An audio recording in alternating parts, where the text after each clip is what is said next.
1936 37 ആണെന്ന് തോന്നുന്നു, Charlie Chaplin തൻ്റെ ഏറ്റവും വിഖ്യാതമായ ദി ഗ്രേറ്റ് ഡിറ്റക്ടർ എന്ന് പറഞ്ഞ സിനിമ ചിത്രീകരണം ആരംഭിച്ചത്. ഗോൾഡ് റഷ് എന്നു പേരുള്ള തൻ്റെ സിനിമയിലൂടെ ആയിരിക്കണം താൻ അറിയപ്പെടേണ്ടതെന്ന് ചാപ്ലിൻ സ്വന്തമായി ആഗ്രഹിച്ചിരുന്നുവെങ്കിലും ഈ ഗ്രേറ്റ് ഡിറ്റക്ടർ എന്ന് പറഞ്ഞ സിനിമയാണ് അദ്ദേഹത്തെ ലോകത്തിൻ്റെ നെറുകയിൽ എത്തിച്ചത്.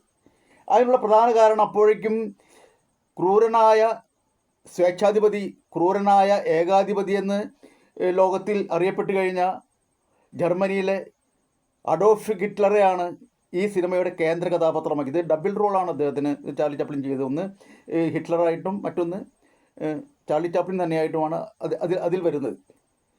ഈ സിനിമ കണ്ടിട്ട് ഹിറ്റ്ലർ പൊട്ടിച്ചിരിച്ചു എന്നൊക്കെയാണ് പറയുന്നത്. എത്രമാത്രം ശരിയാണെന്ന് എനിക്കറിയില്ല. പക്ഷേ ഈ ചിത്രത്തിൽ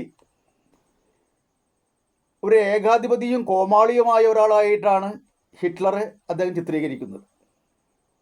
അതിൻ്റെ അവസാനത്തിൽ ചാപ്ലിൻ നടത്തുന്ന വലിയൊരു പ്രസംഗമൊക്കെ ഉണ്ട്, വളരെ വിഖ്യാതമായിട്ടുള്ള ഒന്നാണത്.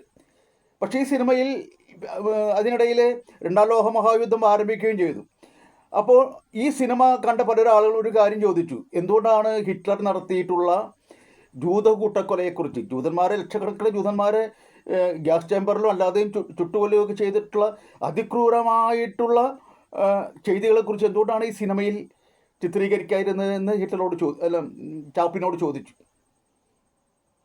അപ്പോൾ ചാപ്ലിൻ പറഞ്ഞത്, ഞാനത് അറിഞ്ഞിരുന്നില്ല, അത്തരം ഒരു വിഷയം അറിഞ്ഞിരുന്നില്ല. ഹിറ്റ്ലർ ഇത്രയധികം ക്രൂരതകൾ ഒരു ജനവിഭാഗത്തോട് ചെയ്തിരുന്നു എന്നുള്ള സത്യം ഞാൻ അറിഞ്ഞിരുന്നില്ല.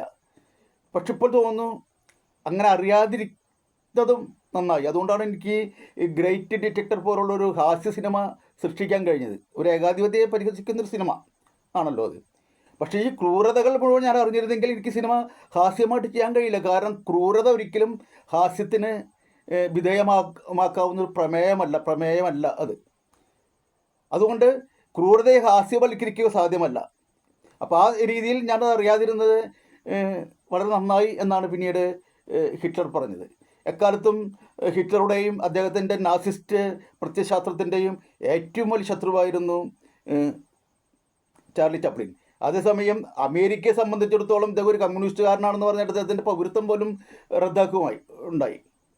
അപ്പോൾ ഹിറ്റ്ലറും അമേരിക്കയും ഏറെക്കുറെ ചാപ്ലിൻ്റെ ജീവിതത്തിൽ ഒരു പ്രതിനായക സ്ഥാനത്താണ് നിന്നിരുന്നത്. ഇത് മാത്രമേ ഇക്കാര്യത്തിൽ പറയാനുള്ളൂ. നമസ്കാരം.